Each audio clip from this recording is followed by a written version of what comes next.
Está ya sentado Javier Milei, que escuchó toda la nota con Carlos Heller, que va a ser el que maneja la conversación junto con Diego Laspina la semana que viene, ¿no? Desde la Comisión de Presupuesto y Hacienda. Luciano Laspina, perdón. ¿Cómo va? ¿Qué tal, Eddie? ¿Cómo estás? eso? Perdón, ¿querés que me levante? Pero no, por favor. ¿Cómo anda? ¿Cómo le va, caballero? Yo quiero decirle... A usted le traje un regalo. Acá, me encanta. ¿Hacemos un intercambio? No me lo trajiste a mí. ¿Por qué? No. Hacemos un intercambio en vivo. Toma. Tengo eso. Pero déjame que Eso lo tengo. Ya lo toque. leí. Déjame que lo toque por lo menos. Mirá. 139 páginas. Ya lo leí yo. Tomá que es tuyo. 139 páginas. Igual te va a llegar otro. Dale, gracias, está bien. ¿Qué es eso que te acabo... Discúlpame, ¿no? La expresión es para que la gente vea la cantidad de páginas. Es tan pesado que no lográbamos con una impresora acelerar la impresión. Eso y 18 días para entrar en default. ¿Qué significa? Eso es lo que tiene que ver con el entendimiento entre Argentina y el Fondo Monetario Internacional. Todavía no es un acuerdo. De hecho, cuando arranca, te dice, para convertirse en un acuerdo, primero tiene que pasar por el Congreso argentino, porque es como está determinado el formato legal, por decirlo de alguna manera. Y en ese contexto, una vez que lo aprueba Argentina, el board del fondo lo puede aprobar. Es decir, se pusieron de acuerdo los técnicos. Ahora, desde mi punto de vista, yo voy a votar en contra de esto. ¿Por qué? Porque tiene inconsistencias teóricas, inconsistencias empíricas y tiene errores de diseño graves, por decirlo de alguna manera. O sea, ya esto como primer elemento central. La inconsistencia teórica es que el ministro Guzmán insista con esto de que una política fiscal expansiva genera crecimiento. Eso, y que además te hace bajar el déficit fiscal. Eso la teoría económica te demuestra que es falso.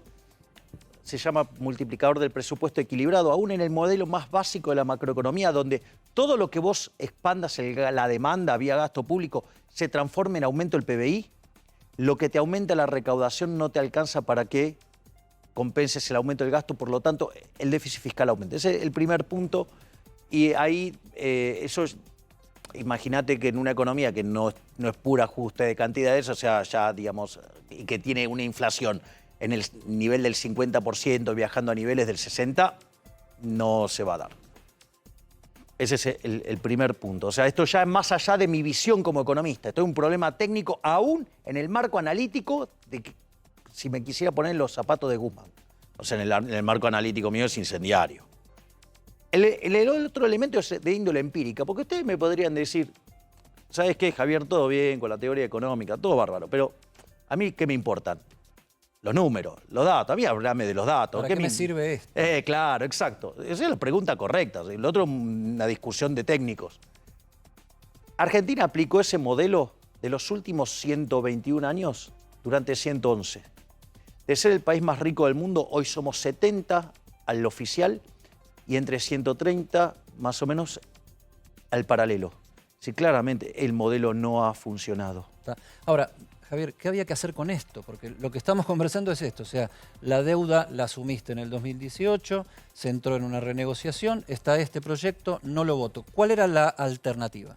Bueno, ese te diría que es la discusión, son los tres enfoques que se están presentando sobre este tema. Un enfoque es el enfoque que tiene que ver con el ala dura del gobierno y la extrema izquierda, por decirlo de alguna manera. En ese sentido, ellos que dicen que el ajuste lo paguen los acreedores, es decir, que lo pague el Fondo Monetario Internacional, vendría a ser este caso. En esa situación, vos lo que tendrías es que el precio de los títulos públicos se derrumbaría, eso significaría que el riesgo país se fuera a las nubes, implicaría una tan alta tasa de interés que se te destruye la inversión, se te descoordina el mercado de bienes, te cae la actividad, te cae el empleo, te cae el salario real y te explota la cantidad de pobres e indigentes, que si a eso le sumás el desequilibrio monetario que tiene la economía argentina, que es peor que el Rodrigazo, con el agravante de que hoy partimos de 10 veces más de pobres, te imaginas que es una hecatombe social. Ese es el caso, digamos, de lo que quieren impulsar el ala dura del gobierno y la extrema izquierda. O sea, algo que sería verdaderamente una catástrofe. Después está la posición que tiene el ala dialoguista del gobierno y lo que es Juntos por el Cambio. Los que más se le parecen de Juntos por el Cambio, digo. Sí, son todos bastante parecidos. O sea, lo que pasa es que hay algunos que casi no se nota la diferencia. Es más, algunos de los de Juntos por el Cambio, digamos, por ejemplo, los gobernadores radicales, digamos, o sea, mucha diferencia no hay ahí adentro. O la coalición cívica, ¿no? O sea, que son, digamos, también más o menos la misma especie. Y los socialdemócratas son los que más se parecen a Alberto y su grupo Callao y demás. Básicamente, ese grupo, tanto del oficialismo como de la oposición, tienen claro que un escenario del default genera un desastre tan grande que se lleva puesta toda la casta política.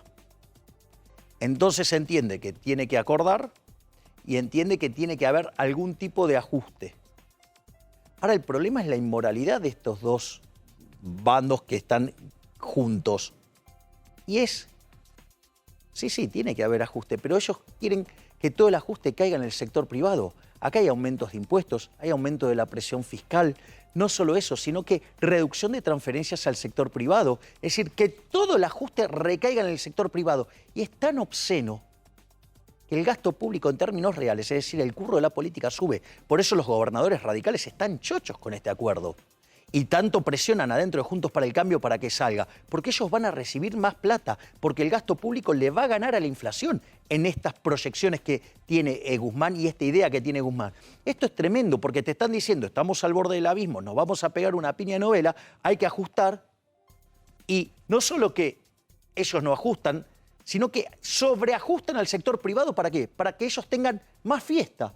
Entonces, desde mi punto de vista, y esta es, si vos querés, la otra posición, la tercera pata, que vendría a ser la que tenemos los liberales libertarios, es estar totalmente de acuerdo en una situación muy particular, que es, hay que pagarle al fondo, hay que honrar la deuda, pero la diferencia es que el que tiene que hacer el ajuste es el Estado y no el privado, porque el privado es el que genera riqueza. Es decir, vos no podés estar premiando sistemáticamente al parásito que destruye riqueza, ¿sí?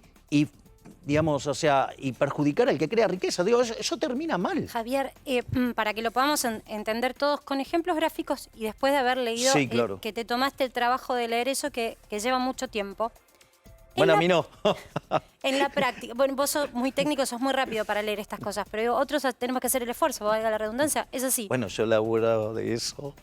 Te quiero preguntar ejemplos. Sí. ¿Qué significa que eso que se está fomentando y que se apruebe y se discuta como tal significa un ajuste para el sector privado? Con ejemplos, ¿cómo lo vamos a ver? Empezando por... Por ejemplo, va a ir contra los subsidios, ¿sí?, energéticos, y por lo tanto lo que te va a hacer es subir las tarifas.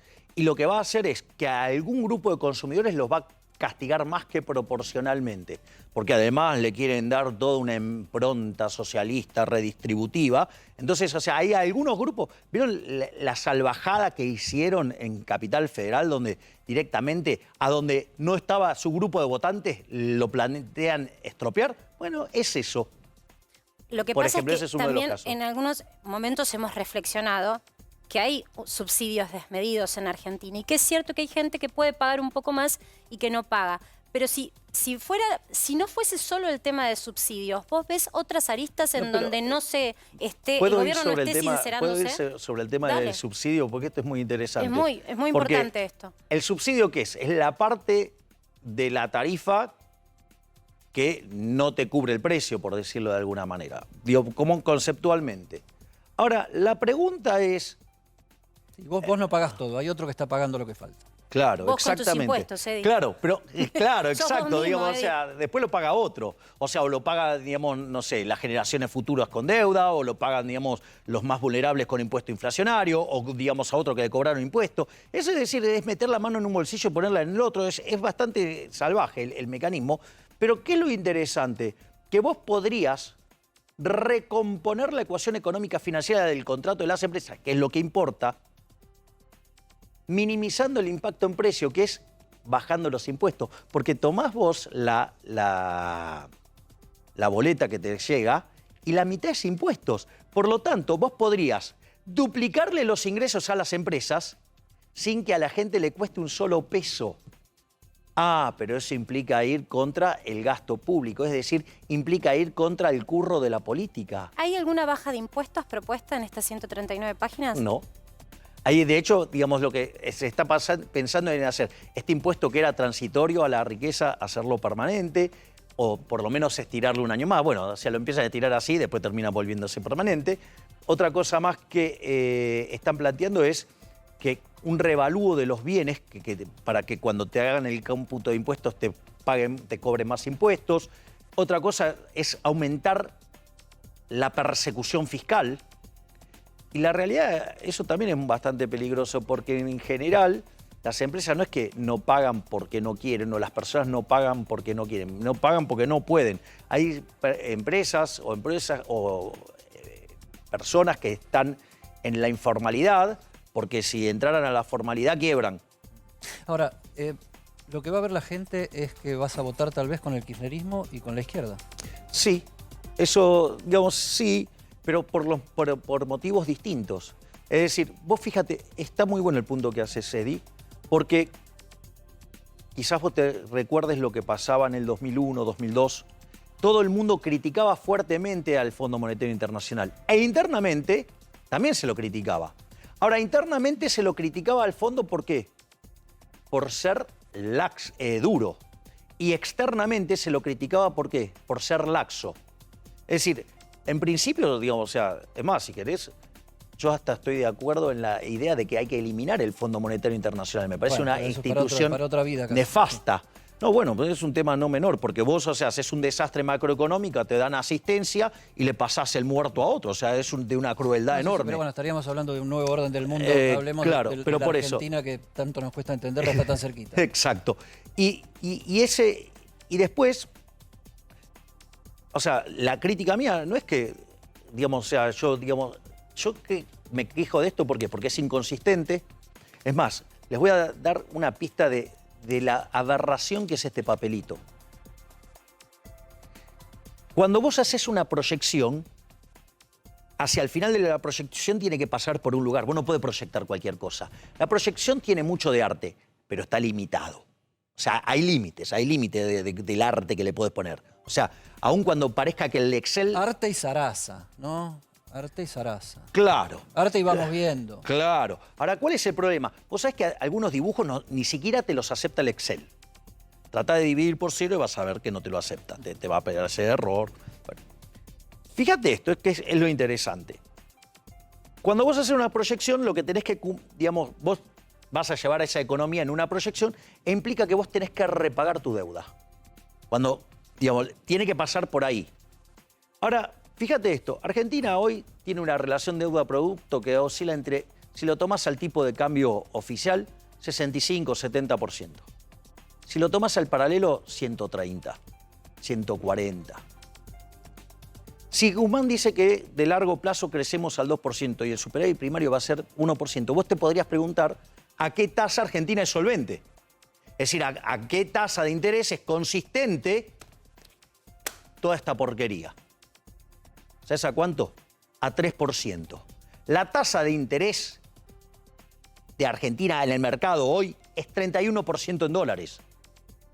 Si tomas el riesgo país promedio, la tasa de interés en Argentina es 22-23%. Si tomas el riesgo país promedio de la historia argentina, que es 800 puntos básicos, quiere decir que la tasa andaría entre el 8 y el 10%. ¿Sabes qué quiere decir esto?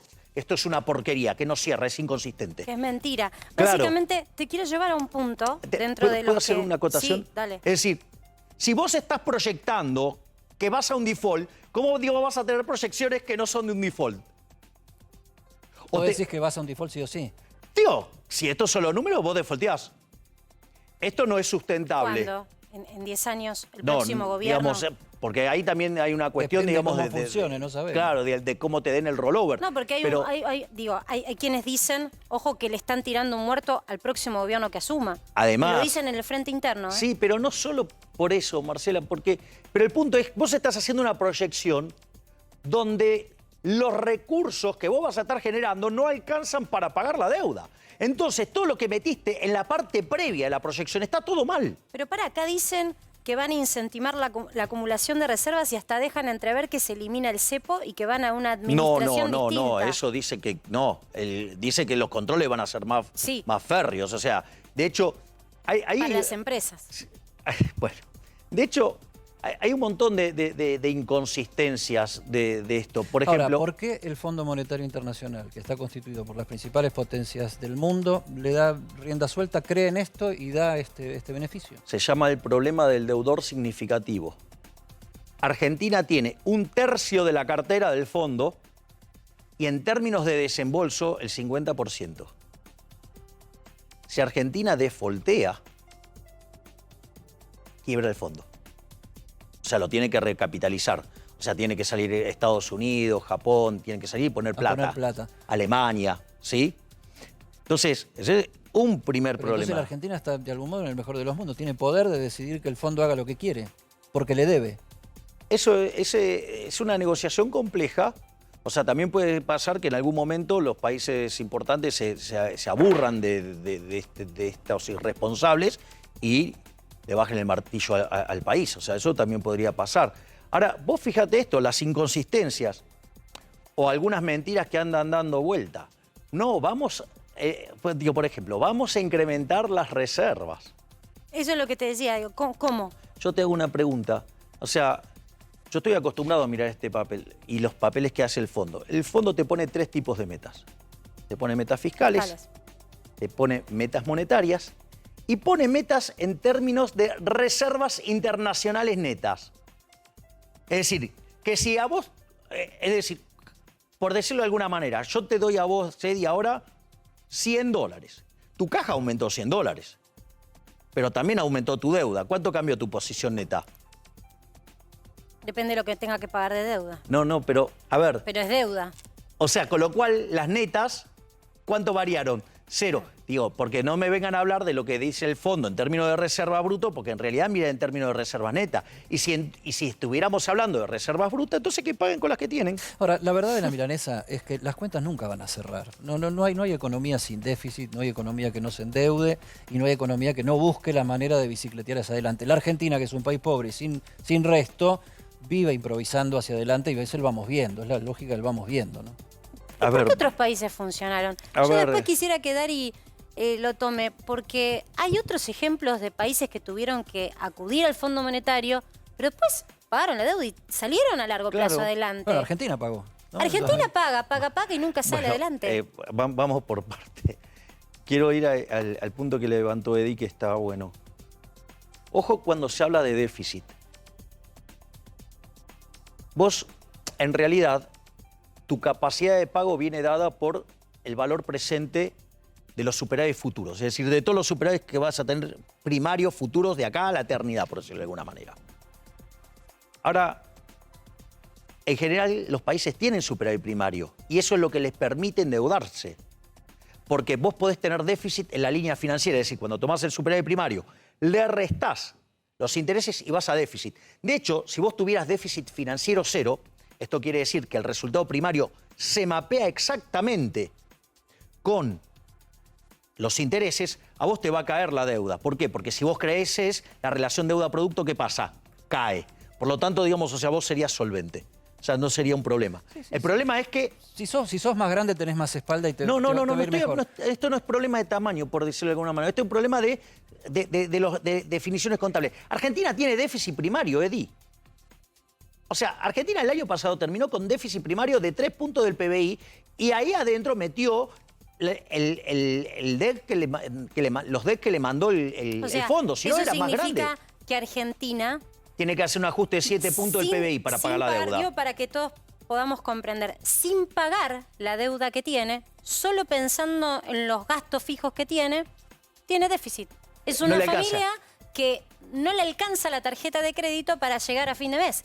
Entonces es tan tóxico lo que le pasa que casi es estructural. Yo quiero ir un minuto, Javi. Sí, claro. Nos despegamos un minutito de los números porque quiero ir a esta imagen. Porque esta es la imagen de una campaña electoral. Esta es la imagen, casi te diría, de un Milei que se proyecta presidente. A ver, eso es campaña electoral, de hecho.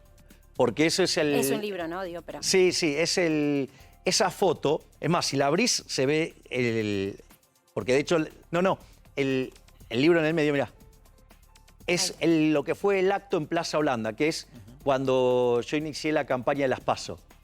O sea, pero sí, el camino del libertario está lanzado. Y sí, vos dijiste hoy más temprano que era un libro de un futuro presidente de la Nación.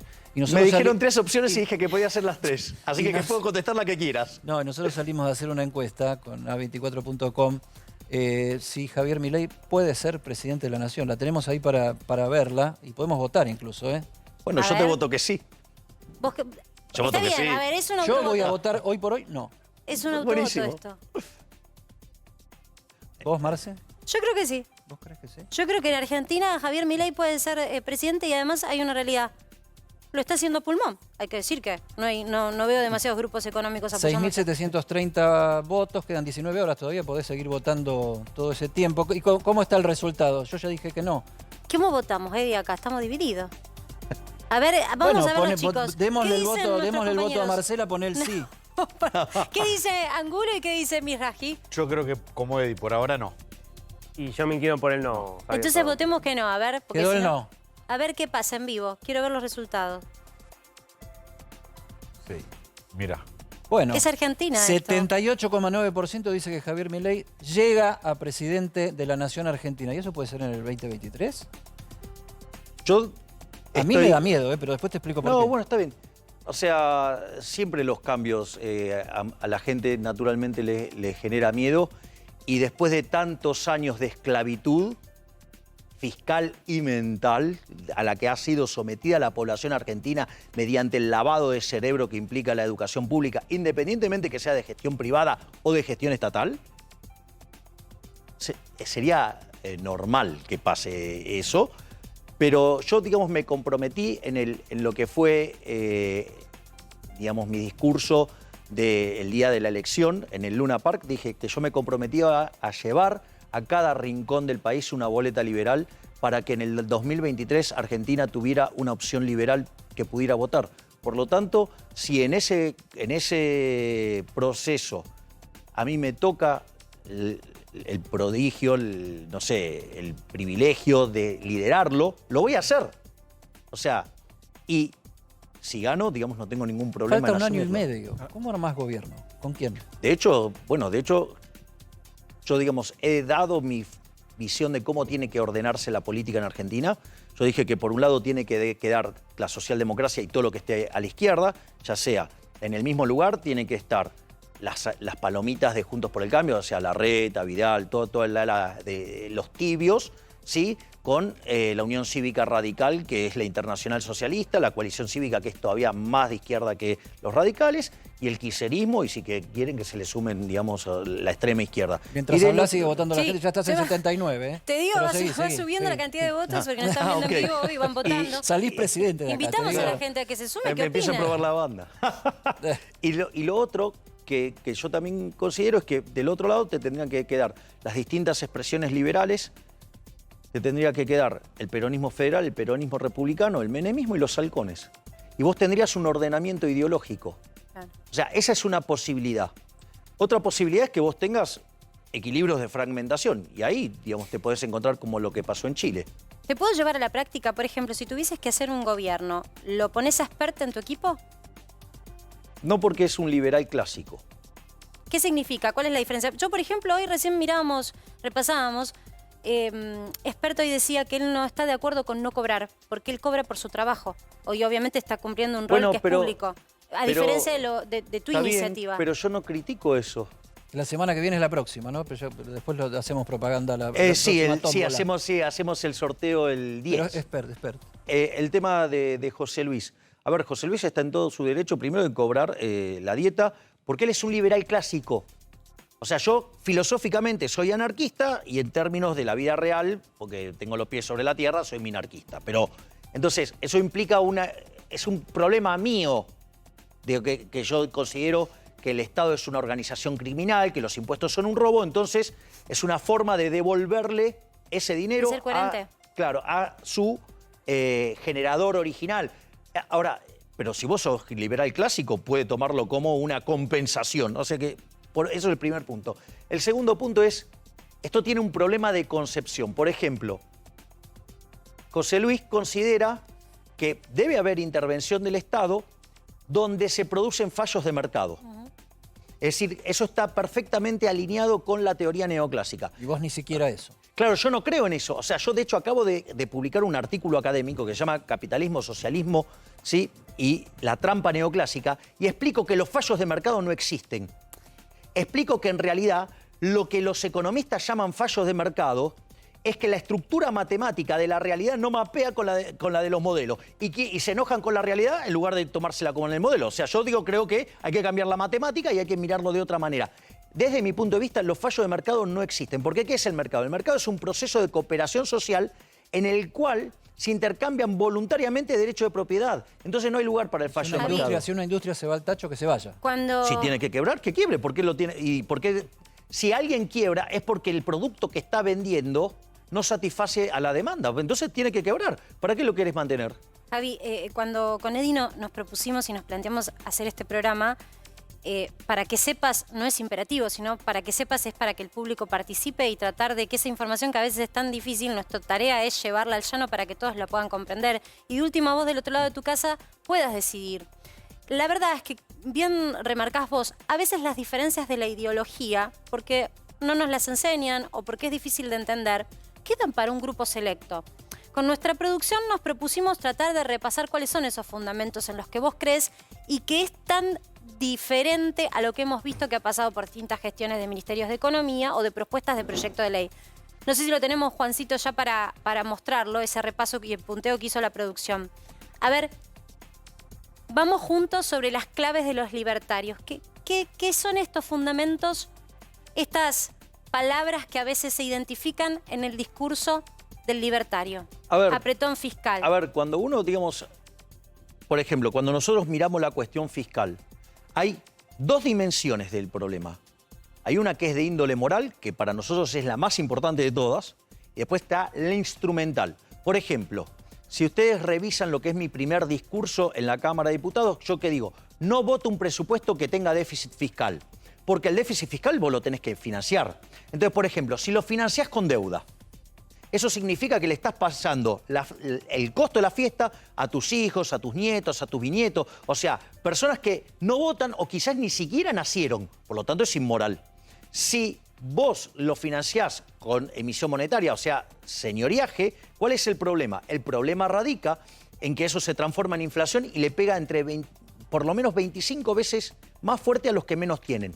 Y si vos subís los impuestos, es un robo, digo, desde nuestra concepción. Por lo tanto, vos fijate, el ministro Guzmán, ¿qué es lo que quiere hacer? Además, frente a la gran crisis, quiere expandir el gasto público y reventarnos impuestos. Ahora, y la vos oposición... en tu discurso están estas cosas, ¿no? Sí. Apretón fiscal, ignorancia monetaria, acumulación de reservas, control de capitales, crecimiento. Ahora, en este punteo hay una cosa que no está y que vos haces mucha apelación, que es somos la furia. Bueno. Y eso implica una actitud casi personal y de grupo hacia una circunstancia. Y puede sonar hasta violento, ¿no? Bueno, a ver, voy a definir lo que son nuestro marco analítico y por qué nosotros después hacemos estas críticas y tenemos esas reflexiones sobre, por ejemplo, cómo criticar esto. Nosotros consideramos, digamos, nuestra definición del liberalismo, que es de Alberto Venegas Linchijo, dice: el liberalismo es el respeto irrestricto del proyecto de vida del prójimo, basado en el principio de no agresión y en defensa del derecho a la vida, a la libertad y a la propiedad. Entonces, una de las cosas que pasa cuando vos te apalancás sobre el principio de no agresión, nunca sos el primero en agredir. O sea, es una respuesta al sistema. Es decir, y la realidad es que nos agrede todo el tiempo el sistema. Mira, te lo voy a hacer. La furia es un derecho. Es tu respuesta al acto violento del Estado. Ejemplo, ¿qué hace el gobierno? El gobierno emite dinero... Eso decían las guerrillas de los 70, por ejemplo. Bueno, está bien, digamos, o sea, yo te doy mi posición, digamos, después si otros... Pero vos no llamás a la violencia física, ¿o sí? Yo no estoy llamando a la violencia física. Estás hablando de una rebelión fiscal, por ejemplo, incentivar a que la gente que si no siente... Pregunto, si no siente que su situación de salud, de escolaridad de sus hijos o de protección en la vía pública, vía seguridad, no es coherente con lo que paga de impuestos, vos llamás a que no se paguen. Bueno, a ver, de hecho no lo es, porque Vos, por ejemplo, pagás por el sistema de salud, pero tenés una prepaga. Pagás por la seguridad y tenés seguridad privada. Digamos, y pagás por la educación y terminás, si podés, yendo a la educación privada. Entonces, digo, ya lo pagás eso y lo pagás 2 veces, o sea, lo cual es tremendo. Y en la pandemia lo pagaste 3, porque además encima recortaron los servicios que vos podías acceder para dárselos a otro y de repente estaban ocupando una cama que era tuya. Digo, o que vos habías pagado antes. Pero al margen de eso, mira, lo voy a hacer con el caso del control de capitales. A ver, los argentinos fugan, o sea, se viven llevando los dólares. O sea, tenemos 400.000 millones de dólares en el colchón, por decirlo de alguna manera. Ahora, la pregunta es, ¿los argentinos son malos? No, es la respuesta a ¿qué? Al impuesto inflacionario. Es decir, el gobierno, para financiar el descalabro fiscal, emite dinero. ¿Cómo vos te proteges? Saliendo del peso, o sea, comprando dólares. Como eso no le gusta al gobierno, hace algo absolutamente violento. O sea, ya es violento el impuesto inflacionario, ¿sí? Porque es un impuesto no legislado, o sea, te mintió, y cuando te mintió la contracara fue que te mintió, te generó inflación y te reventó el bolsillo. Porque si vos, no sé, tenés 100% de inflación y antes podías comprar 100 bienes, ahora vas a poder comprar 50. O sea, alguien te robó 50 bienes y vos no sabés quién fue. Sí, fue el Estado. O sea, ese es el primer punto. O sea, primero ya hay un robo ahí, hay una estafa, ¿sí? Con lo cual ya te está agrediendo. Pero no se queda ahí, ¿eh? No se queda ahí. Después, como vos querés comprar dólares, ¿por qué compras dólares? Porque es tu forma de mandar consumo del presente al futuro, es tu forma de ahorrar. Sí, y si vos ahorraras en dólares, en pesos quiero decir, ¿cómo te iría? Muy mal. O sea, te vas a quedar pobre, no te va a quedar nada. Entonces, mira, pensá si vos tenías $1 millón en el año 2001 y te quedaste en pesos. ¿Está claro? Digo, hoy estarías en la lona prácticamente. Entonces, en ese contexto, vos ¿qué haces? Vas y te compras los dólares. Entonces, ¿qué hace el gobierno? Aplica una medida violenta, que es el control de capitales, porque si yo me gano mi dinero honestamente, yo podría gastarlo en lo que yo quiero. Sin embargo, el gobierno no quiere que lo gaste lo que yo quiero, entonces no me quiere dejar comprar dólares, con lo cual castiga mi consumo futuro, porque si yo me tengo que quedar en pesos, voy a estar peor, castiga mi consumo presente, porque en la composición de bienes que yo quiero tener no me la deja tener, pero no es solo eso. Me obliga a demandar forzosamente pesos, con lo cual aumenta la base imponible del impuesto inflacionario. Mirá si el control de capitales no será una herramienta profundamente violenta. Entonces, cuando viene alguien y te pone el control de capitales, lo lógico es que te enojes. Es decir, cada vez que restringen tu libertad, igual, deberías enojarte, Javi, y mucho. Un kirchnerista te diría, bueno, pero los que más tienen que poder poner más para los que menos tienen y poder poder generar igualdad en una sociedad. Bueno, eso es el tema de la justicia social. Ahora, la justicia social es injusta, porque la pregunta es, ¿ustedes están a favor del robo? No, pero no me gusta la pobreza. No, bueno, está bien. A ver, bueno, ¿no te gusta la pobreza? Bueno, andá y asistí a los pobres con la tuya, no con la mía. Es decir, vos, o sea, porque además implica un trato desigual frente a la ley. Y eso es una aberración. Es absolutamente violento. Mira, te voy a dar a alguien que tenía una obsesión por la igualdad. Se llamaba Procusto. Procusto, ¿qué hacía? Invitaba a su casa a comer gente y los alcoholizaba. Entonces, cuando les ofrecía quedarse a dormir. Entonces, si eran muy altos y excedían la camita que él tenía, le cortaba las piernas o le cortaba la cabeza. Si era muy ancho, le cortaba los brazos. Y si era muy corto, lo estiraba. Es decir, ¿se dan cuenta lo violento? O sea, afortunadamente y gracias a Dios somos todos distintos. Eso es lo que genera la cooperación social, eso es lo que genera la paz. Porque si nosotros estamos complementarios, mirá, ¿sabés qué pasa, Marcela? Yo podría odiarte, no es el caso, pero supongamos, o sea, podría odiarte, pero ¿sabes qué? Yo dependo de que vos compres lo que yo vendo. Claro. Y si no lo haces... Tiene que haber una estrategia de seducción de mercado. Por eso Bastiat decía, donde entra el comercio no entran las balas.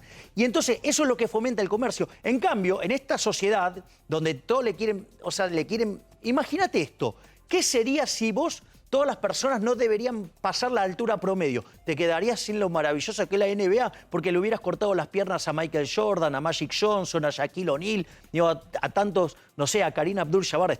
Se me están cayendo las sotas. Vamos a bajar un poquito a tierra y literalmente lo vamos a hacer porque tenemos un móvil en la calle para hablar con la gente. Salimos a preguntarle, y te lo vamos a preguntar a vos para dar la patada inicial al tema, si está más preocupada por el acuerdo con el Fondo Monetario Internacional o por la información de último momento que dice que estamos al borde de una tercera guerra mundial. Si querés te contesto yo. Sí, empezá vos y vamos a la gente. Yo estoy más preocupado porque haya una tercera guerra mundial. ¿Por qué? ¿Sabes por qué? Porque esto es gravísimo. Esto es gravísimo. Y yo alerté sobre estos riesgos, ¿eh?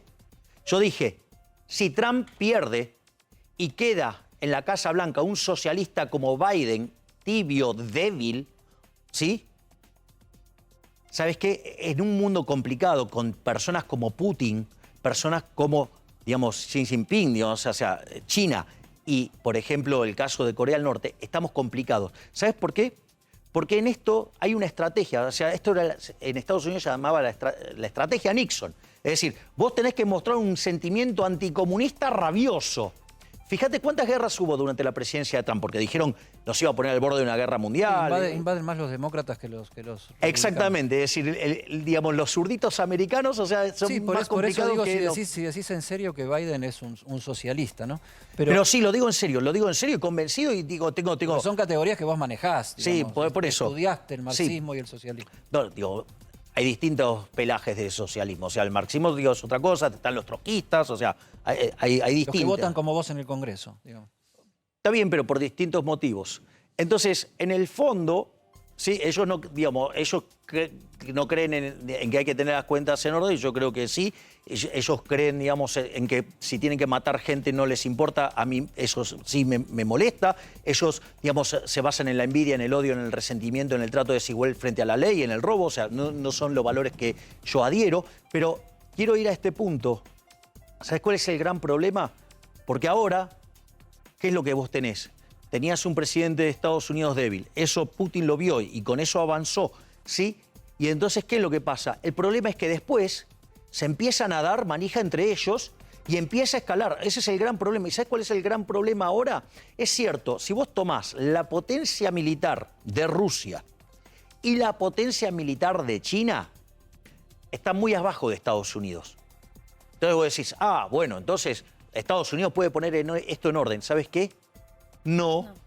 Porque todos tienen, esos tres mencionados tienen capacidad de apretar un botón y hacer volar el planeta. ¿Te parece si vamos a la calle y escuchamos a la gente a ver si también conoce y toma conciencia de lo mismo que está diciendo vos? Por ahí tiene una opinión distinta. Está allí nuestro equipo trabajando para preguntarle a la gente qué opinen, que se sumen. Marce Padovani, ¿cómo estás? Vine acá en la zona de Palermo, en un shopping muy conocido, Santa Fe. Y Coronel Díaz casi le voy a preguntar acá a la gente que está en la parada. Claro, está tomando el colectivo la gente. Vamos a ver cómo resulta. Amigo, ¿te preocupa más la guerra o el de acuerdo con el fondo? Vaya. Bueno, ahí se va el amigo. Esto podía pasar. Bueno, claro. Seguimos. Bueno, vamos a la esquina. Sí, vamos a la que a la esquina, gente no le importe ni una ni otra cosa puede pasar también. Me importa subir al colectivo. Puede ser, ¿no? Puede ser también. La misma, claro que sí, Marce. Puede pasar. A ver, acá la chica le pregunto, ¿cómo estás? Te pregunto, ¿te preocupa más la guerra o el acuerdo con el fondo? No quiere responder la chica. Bueno, seguimos. Señor, ¿cómo le va? No quiere hablar el señor. Bueno, son cosas que pueden pasar. Ya había avisado que esto podía pasar. Sí. Son cosas que... ¿Sabes por qué? ¿Sabes por qué, Marce? Porque a veces los temas de discusión de la política, que son muy importantes y son fundamentales, se explican tan mal que la gente dice, ¿a mí qué me importa? Si yo necesito subirme al colectivo para que no me descuenten porque me hace falta la parte presencial de mi salario, porque quiero llegar a mi casa y relajarme porque vengo de una semana en donde la plata no me alcanza para llegar a fin de mes. Sí, claro que puede pasar. Tengo hambre, los chicos, la comida. Tengo otras preocupaciones. Tengo el barbijo puesto, tengo miedo al COVID. Con el amigo que tiene un nenito, mira. ¿Cómo te va? Buenas tardes. ¿Te preocupa más el acuerdo con el fondo? ¿Les preocupa más el acuerdo con el fondo o una posibilidad de una tercera guerra mundial? Las dos cosas, ¿no? Las dos cosas. Sí. ¿En la misma proporción te preocupa o no te preocupa más una que la otra? O sea, ¿te preocupa más que haya una guerra o el acuerdo con el fondo? Ambas, no cosas, pero bueno, como estamos acá en Argentina, sí. El FMI. Estamos un poco lejos quizá, ¿no? Gracias, ¿eh? A ver, la señora, ¿cómo te va? ¿Te preocupa más la guerra o el acuerdo con el fondo? ¿Qué te puede afectar más? Ambos. ¿Ambos? ¿Sí? ¿Por igual? Sí. Bueno. Marce, gracias, ¿podés? No, les pregunté porque tienen un chiquito, ¿ves? Te voy a pedir algo en vivo. Sí. Yo sé que vos siempre me das todos los gustos, pero sos un gran compañero. A ver si podés entrar a la pizzería para ver que el público que ya está consumiendo, que está relajado, para no molestar al que está volviendo de trabajar. O en un ratito volvemos con vos y te pedimos que te acomodes, si es que te lo permiten, sí. ¿no? Para ver aquellos que están más relajados. ¿Qué opinan? Es una cadena, Marce. Es una pizzería de una cadena, ya nos dicen que no podemos, digamos, no hay un responsable aquí, sino que es una cadena. Bueno, volvemos con vos en un instante nada más, Marce, ya nos queda claro un Dale, poco cuál es no. la sensación térmica de la calle. Tenemos el video de las redes sociales que me gustaría que se lo podamos mostrar a Javi. Bueno, en un ratito te vamos a mostrar porque te lo cuento desde ahora. Ya la Cámpora hizo otro nuevo video con su posición, Eddie, sobre el Fondo Monetario Internacional. Así que en un ratito te lo vamos a mostrar. Tenemos algunas fotos también. Viene el capítulo 1, capítulo 2, Por capítulo eso, 3. por eso me parece interesante hasta la estrategia comunicacional. Es disruptivo. Yo no había visto una manera de comunicar él saca así. libros como Cristina y Macri, ¿viste? También. Ah, él también está en Espejo. Te perdiste la editorial que hizo Eddie de la comunicación en Espejo Política. Te propongo retomarla porque fue muy buena. Lo que veo después por las redes. Pero fue muy buena. ¿puedo hacer un comentario sobre esto? Porque está muy bueno el planteo. Hay un artículo maravilloso de Juan Carlos de Pablo, voy a tratar de ser intuitivo copiando al profe, que se llama La economía como un proceso decisorio. Entonces te dice que puede haber 3 escenarios cuando vos tenés que tomar una decisión. Uno es el siga-siga, o sea, el status quo, o sea, todo sigue. Te dejas llevar. Entonces vos ahí tomás las decisiones de un determinado momento, digamos, de una manera. Ahora, otra cosa es el diluvio universal. Si vos tuvieras el diluvio universal, ¿cuál es el punto? Bueno, el diluvio universal básicamente es entonces vos tenés que subirte al arca de Noé. En Argentina eso tiene nombre. Se llama comprar dólares, salir del peso. Sí, y la otra es el escenario fin del mundo. Entonces lo que quiero que notemos es que cuando hablamos de la guerra, por las características de las potencias involucradas, es el escenario fin del mundo. Javier... Y el otro, el problema de fondo es diluvio universal. Diluvio universal, que es crisis del 2001, cacerolas. Claro, puede ser una crisis, claro, que se puede parecer a un Rodrigazo, pero de mayor magnitud. El mundo, diluvio universal. ¿Tenés una beta de discurso místico? ¿Te sale? ¿Lo estudiás? ¿Te sirve para comunicarte con tu público? Yo, digamos, yo soy una persona que cree en Dios y además tengo, digamos, a mí me gusta explorar en algunos aspectos, sí, también, digamos, de las Sagradas Escrituras y muchas veces, o sea, hago lecturas de la para allá. O sea, digo, como no lo hago todas las semanas, no voy a llegar a leer la Torá completa en 7 años, pero, digamos, hago... ¿Rezás, por ejemplo? No, pero sí leo. Entonces, por ejemplo... lees, Javi? ¿Qué lees? ¿Qué te inspira cuando vos tenés de lo espiritual, ¿no? reflotar la fe? Está bueno esto, que digamos, es conocer otra parte bueno, tuya. pero es que ahí hay cosas muy importantes. Vos fíjate esto. El día que yo hice el sorteo... Porque aparte... ¿El primero? El primero, sí. Mar del Plata. Sí, Mar del Plata. El primero de los sorteos. La para allá de esa semana, o sea, la porción de la Torá que se discutía o se analizaba durante esa semana, era la novena plaga de Egipto. La novena plaga de Egipto, ¿cómo es? Moisés, digamos, Moshe, digamos, pronuncia como quieras, levanta los brazos, Israel queda iluminado y Egipto queda en la sombra, en la penumbra, en la oscuridad.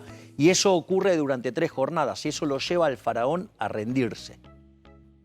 Y vos fíjate, ¿para qué sirvió el sorteo? El sorteo sirvió para dejar en claro la basura que es la casta política, con todas las críticas, con toda... ¿Sos Moisés? No, estamos hablando de un líder, digamos, que está entre los 3 líderes más importantes de la historia de la humanidad. ¿Que está generando un despertar de una conciencia? Eso sí hay un objetivo. De hecho, cuando yo cierro... ¿Una especie de Mesías? No. Cuando yo cierro el acto de Plaza Holanda, que es cuando arrancamos con las PASO... Esta foto. Sí, exactamente. Eso es cuando ingreso. Cuando termino, digo, yo no me metí acá para guiar corderos. Yo me metí acá para despertar leones.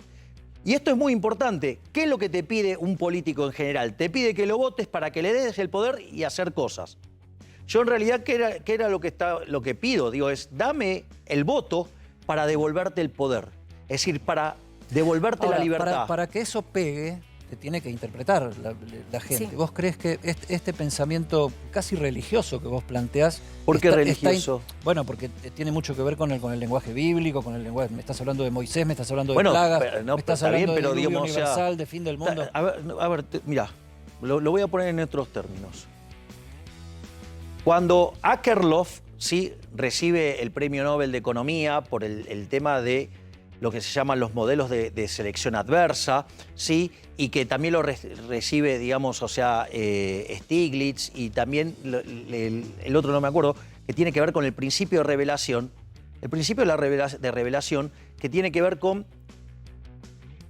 donde más se exploró fue en el tema del mercado de trabajo, para saber cuándo contratabas a un trabajador, si ese trabajador era bueno o malo. Entonces le ponías contratos para que elijan y se autoeligen.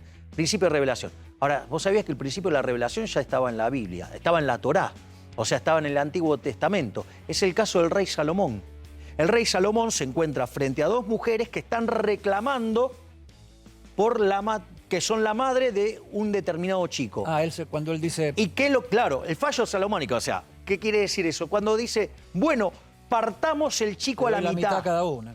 Entonces, la verdadera madre dice, no, que se lo quede ella. Y ahí descubre que es la verdadera madre. Eso se llama principio de revelación. Ahí ya lo tenías en la Biblia. Así que, mira, te voy a dar otra cosa. Robert Aumann, Premio Nobel de Economía por sus desarrollos en teoría de los juegos, es rabino. Y mirá qué interesante. Vos, cuando vos tenés el problema del dilema de los prisioneros, ¿sí? Que básicamente la solución del dilema... Lo explico porque si no, digamos, voy a estar explicando una solución de algo que nadie está entendiendo. Si no. Es decir, vos tenés dos reos, los tenés incomunicados y vos le decís que si confiesa, ¿sí? Y el otro no confiesa, queda libre. Ahora, si se calla y el otro confiesa, te comes tremenda cárcel. ¿Cuál es el incentivo de los dos? Confesar. Cuando los dos confiesan, los dos se terminan comiendo un montón de tiempo. En cambio, si los dos se hubieran callado, zafaban los dos. Dame un segundo. Te quiero mostrar un par de cosas reveladoras. Pero ¿cómo se arregla eso? Eso se arregla con cooperación. Pero, ¿me entendés? O sea, entonces, mira, ok, nosotros en lugar de estar separados, nos sentamos, arreglamos, cooperamos. Ahora, en realidad, no solo alcanza con que vos cooperes, sino que además vos, el juego tiene que ser infinito. Porque si el juego termina pasado mañana alguien va a traicionar, entonces no jugás pasado mañana, jugás un día antes, entonces, o sea, mañana, entonces traicionás, entonces terminás traicionando y nunca funciona. Entonces, la única solución que tiene el dilema de los prisioneros es la cooperación social y que el juego sea infinito. ¿Y eso sabe dónde está la solución? Jesucristo, cuando dice tenés que poner la otra mejilla. A mí me parece muy interesante. En el concepto de vida eterna. Me parece muy interesante porque Javier, que en mi caso yo lo conozco hace muchos años, es sumamente técnico y lo que él estudió es algo que no es que todos los economistas lo entienden, es sumamente técnico, pero él encontró en estos ejemplos gráficos una forma de hacerse entender y que me parece que es válido, que es la democratización del saber. Muy interesante. Hizo otras cosas para hacerse entender y yo le voy a preguntar si en esta revelación que le vamos a mostrar no estuvo el origen de su campaña electoral y de una frase que dijo recién acá. Si querés salvar a la pobreza, salvala con tu plata o algo así, ¿no? ¿Qué frase tuya? Vamos a ver unas fotos y vos nos vas a decir qué te refrescan, qué te revelan y qué tienen que ver. Yo digo que acá, en esta pelea que tuviste con Sol Pérez en el año 2019, empezó tu carrera política. No, fue una discusión donde ella tenía una posición, yo tenía una posición distinta. Nada más que eso. Lo único que te generó esa pelea en su momento fue eso. Te dio una gran visibilidad, ¿eh? Ya la tenía antes. A ver, la próxima. Gente que quiere tomarse café con vos, me parece. Una sí, el otro Bueno, no. con el Steve Jobs falso, digo, claramente no me juntaría. ¿Steve Jobs falso? ¿No viste que se disfraza de Steve Jobs? ¿Puedes decir que te ha estudiado que el marketing político le propone que copie a Steve Jobs? Pero claro, está claro, es demasiado evidente. Pero no solo eso, sino que además, mirá qué interesante. Pero Steve Jobs era un empresario exitoso, es decir, era un creador de riqueza. Generaba riqueza sirviendo al prójimo con bienes de mejor calidad a un mejor precio. Y sin embargo, digamos, o sea, Larreta es un gastador compulsivo, o sea, y en el fondo es un destructor de riqueza. O sea, ¿por qué? Porque en el fondo es un fanático del Estado. Es decir, un destructor de riqueza. Es justamente, se disfraza del creador de riqueza cuando en realidad es un gran destructor de riqueza. ¿Te arrepentís de insultarlo a Larreta o te parece que el insulto vale la pena en la política? Le dijiste cosas fuertes, ¿no? Bueno, primero, digamos, o sea, lo dije en una red social y la red social mía la manejo como se me da la gana. Ese es el primer punto. O sea, ¿No tenés community manager? No tengo community manager. Soy el único político que no tiene community manager. Y lo otro es, o sea, con lo cual, digamos, lo que hago yo en mi red social es un problema mío. Digamos, o sea, si la querés mirar, la mirás. Si no la querés mirar, no la mirás. Digamos, y no estoy de acuerdo de que nadie me venga a decir, digamos, a censurar qué es lo que digo o lo que no digo. O sea, con lo cual, si les gusta bien, si no les gusta. Ahora, me parece demasiado sesgada la mirada. Porque yo ¿qué dije? Que creo en qué cosa. En el principio de no agresión. Todo el mundo se concentró en las cosas que yo estaba diciendo y nadie se concentró en lo que yo estaba denunciando, que es la persecución de recursos de opositores con recursos públicos. Eso me parece muchísimo más grave. ¿No te parece que es mucho más grave estar persiguiendo a opositores con recursos públicos que la respuesta que pueda tener una persona vía una... Antes de pasar a la próxima. Tengo la mejor de las opiniones de Patricia Bullrich. ¿Podrías hacer una alianza política con ella? A ver, en este contexto de la política, que es un negocio tan sucio, tan roñoso, porque alguien me dijo, bueno, pero usted tenía una pésima opinión de la política y ahora está adentro, ¿qué opina? ¿Sabes qué dije? Que me equivoqué. Porque me quedé corto, es peor, es una basura muchísimo ahora que la ves peor. más de cerca es peor. Es muchísimo Vamos a ver peor. una foto. No, pero pará, no, porque Sí, dale, todavía no terminé de contestar sobre Bullrich. Dale, sí, por y favor. además, los que vos crees que son malos, ¿sabes qué? Son malos.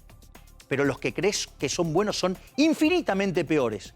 Y una de las cosas que yo le valoro a la señora Bullrich, ¿sabes qué es? Que siempre me fue con la verdad, que siempre me dijo la verdad. Nunca me dio vuelta, o sea, las veces que yo hablé con ella, me dijo ta. ¿Y sabes qué después?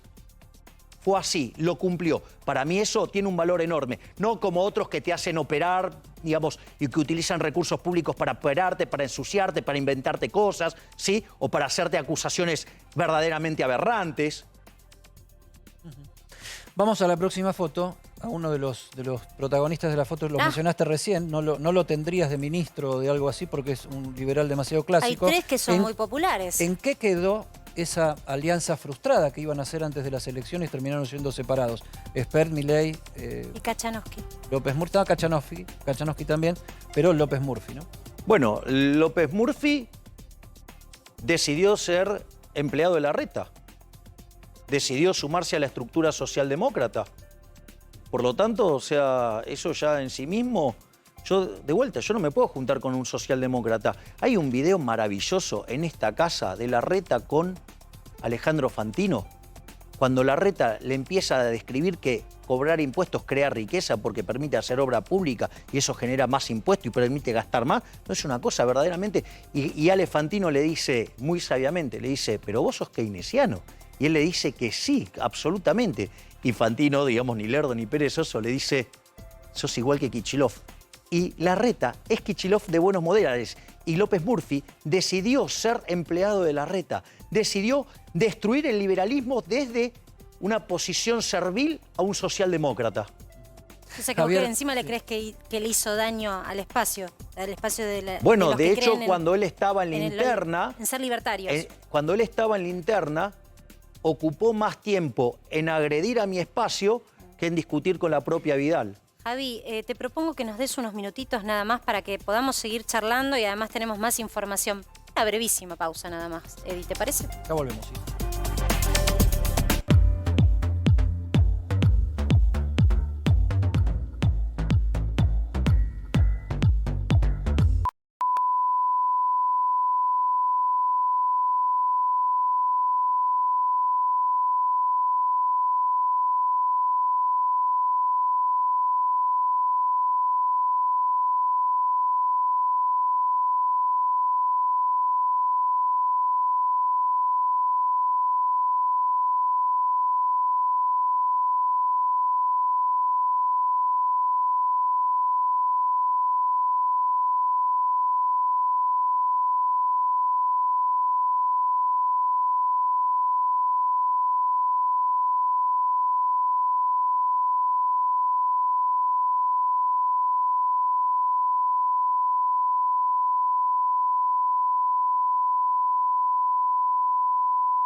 Habíamos tomado la decisión de acompañar a los clientes y a los argentinos en la preservación del ambiente en lo que es la catástrofe por los incendios en el estero Libera. Hemos sido recibidos por el ministro de Turismo y fui acompañado por buena parte de nuestro equipo técnico, por Mariana Campbell, que está en todo lo que es Escobar Sostenible, y por el doctor Cristian Pisaco, que está en Zoonosis, para ver cómo podíamos colaborar y de qué manera. Visitamos la Reserva Guará, que es el lugar donde se está recuperando animales que fueron accidentados a través del incendio. Llevamos un equipo, un concentrador de oxígeno y un tubo portátil que era necesario para poder hacer anestesia en el campo. Así que bueno, hicimos una primera colaboración para llevar después las grandes donaciones que se están haciendo en el Partido Escobar y aprovechar a agradecer al pueblo solidario.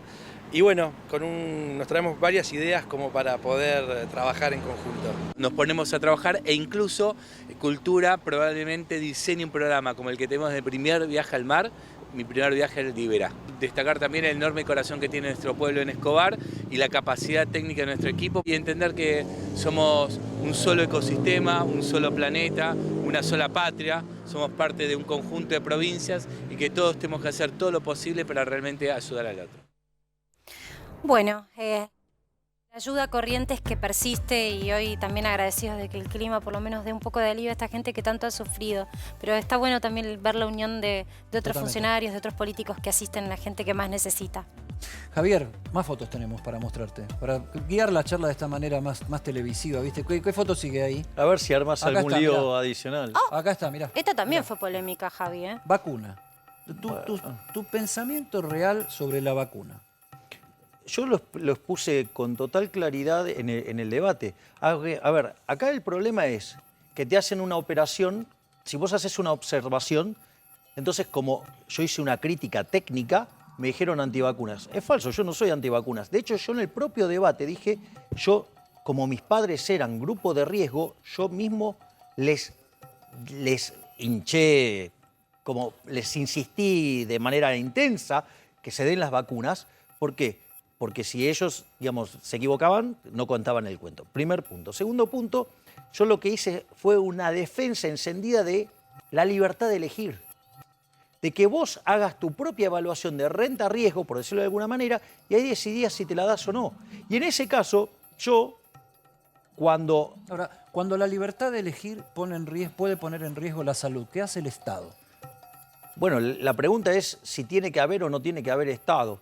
O sea, y entonces juega un... Porque ¿cómo se arregla este problema? No, la pregunta es si es lícito contagiar. No, bueno, a ver, cuando vos manejás un auto y pisás a alguien, tampoco es lícito. Y hay entonces, pena. El Estado te pena. Bien. ¿Y cómo se resuelve? Con una ley. Bien, no, pero ¿y vos qué haces cuando salís a la calle con el auto? ¿Qué haces? Contratás seguro. Por ejemplo, por lo menos llevás seguro contra tercero, porque si llega a pasar algo así, para que esté cubierto el siniestro. Es así como se resuelve una sociedad libre. Lo resuelve vía un sistema de seguros. Ahora, fíjate la perversión del sistema de seguro en Argentina, porque el Estado te dice, el Estado te cuida, ¿no? Ahora sucede que vos pagás la salud pública, ¿sí? Porque la pagás con tus impuestos, aunque no quieras, porque lo pagás a punta de pistola. Los impuestos, recordad, siempre se pagan a punta de pistola. No solo eso, sino que además vos pagás tu prepaga, si podés. Recordemos que el señor Delía se hizo atender en el Otamendi cuando se enfermó, o la señora Cristina Fernández de Kirchner. Todos grandes defensores del Estado se atienden en sanatorio privado. Pero no solo eso, además el Estado se te metió en regularte ese seguro que vos estabas pagando. O sea, con lo cual además te lo cobró por tercera vez, deteriorando tu calidad de servicio. Entonces, el problema no es cómo, digamos, o sea, resolvés ese punto, algo puntual. Es un problema general que es el Estado. El Estado es tu enemigo, el Estado no es la solución. El Estado es el problema. Nos dijeron que nos iban a cuidar, ¿sí? Y si hubiéramos hecho las cosas como un país mediocre, hubiéramos tenido 30.000 muertos por COVID. Tenemos más de 120.000. Es decir, el Estado te cuida, asesinó a 90.000 argentinos. Última foto, polémico, pero última foto. La palabra la tenés vos. Bueno, Martín Guzmán y la señora del fondo, Caterina Georgieva, ¿no? Cristalina Georgieva. Bueno, Cristalina está evitando que el problema sea más grande de lo que es. Para ella. Claro, obviamente.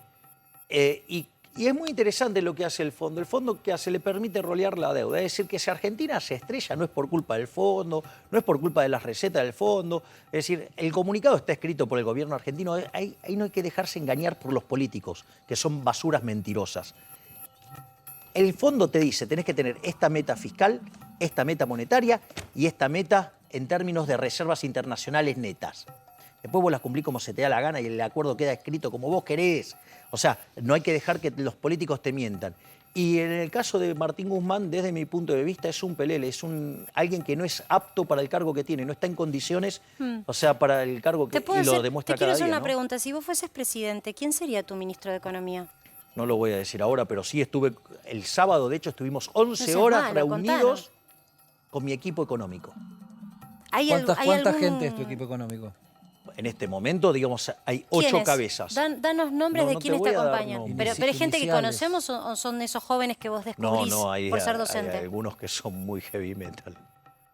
Bueno, vamos a ver, ese misterio en algún momento lo vas a revelar. Y hay un tribunal de notables, por decirlo de alguna manera, que nos aportan su sabiduría y experiencia para que no nos desviemos del camino. Darín, nos tiene algo para vos. Dame un segundito, Javi.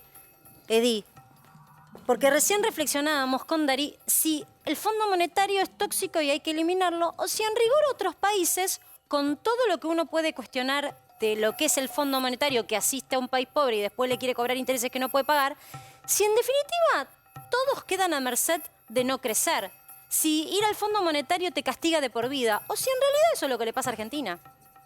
¿Qué es lo que trajiste? Entonces lo que hicimos fue decir, bueno, a ver, Argentina está por firmar un programa de facilidades extendidas. Es el tipo de programa que está firmando, a diferencia del stand-by que se había firmado durante el gobierno de Macri. Entonces dijimos, bueno, a ver, ¿cómo les fue a los países que firmaron en los últimos años programas de este tipo? Bueno, hay un estudio que hizo la consultora Consultatio Financial Services, que no es actual, es un estudio del año pasado, pero es interesante porque lo que toma es antes de la pandemia, porque no se puede considerar el crecimiento de ningún país después de la pandemia. Estos son los países, aproximadamente unos 10 países que firmaron este tipo de acuerdos entre 2015 y 2019. ¿No? Entonces estamos hablando de Angola, fíjate el nivel de los países, ¿no? Angola, Pakistán, Etiopía, Georgia, Costa de Marfil, Jordania, Mongolia, Túnez, obviamente países todos subdesarrollados, claro, ¿no? Ahora, ¿cómo les fue a estos países desde el momento en el que firmaron el programa con el FMI y empezaron a desarrollar las políticas acordadas con ese programa en comparación a cómo les había ido antes de firmar ese programa?